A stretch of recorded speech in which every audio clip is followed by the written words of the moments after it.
جب بچہ 15 سال کا ہو جاتا ہے تو اس کی سب سے بڑی ٹینشن جو شروع ہو جاتی ہے وہ اس کی جنسی خواہش، اور اس دوران جس بیماری میں وہ مبتلا ہوتا ہے وہ ہے مشت زنی یا ہینڈ پریکٹس۔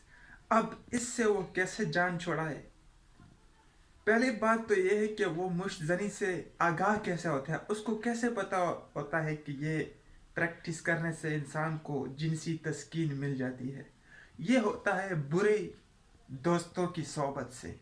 وہ آپس میں اس طرح کی باتیں کرتے ہیں تو بندے کو پتہ چل جاتا ہے کہ یار یہ بھی کوئی چیز ہے۔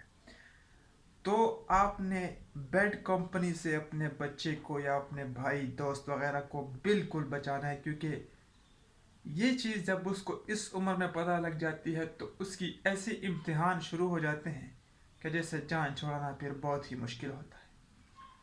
اور دوسری بات یہ ہے کہ والدین یا بہن بھائی یا ماں جب اپنے اس نو عمر لڑکے کے ہاتھ میں موبائل دے جاتی ہیں یا اس کے ہاتھ میں موبائل جب آ جاتا ہے تو اس کو اس سے روکتے نہیں، تب جا کر اس کی ایسی تباہی ہو جاتی ہے کہ جس کو پہلے سٹیج پر لانا انتہائی مشکل ہے۔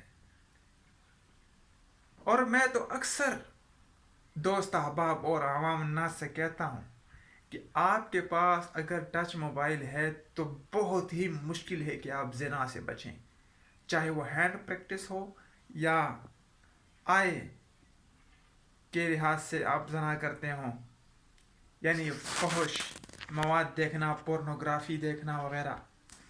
تو میں یہ تجویز کرتا ہوں عوام الناس کو، عورت ہو مرد ہو، کہ جب بھی آپ کی بلوغت کا عمر شروع ہو جائے تو اس کے بعد آپ تک سمارٹ فون بغیر شدید ضرورت کے استعمال نہ کرو کہ جب تک آپ کی شادی نہ ہو جائے، کیونکہ جب آپ کی شادی ہوگی تو آپ کی جنسی تسکین پورے کرنے کا ایک ذریعہ آپ کے پاس ہوگا، علامہ زی آپ کے پاس نو چانس، پھر آپ زنا کی طرف ہی جائیں گے۔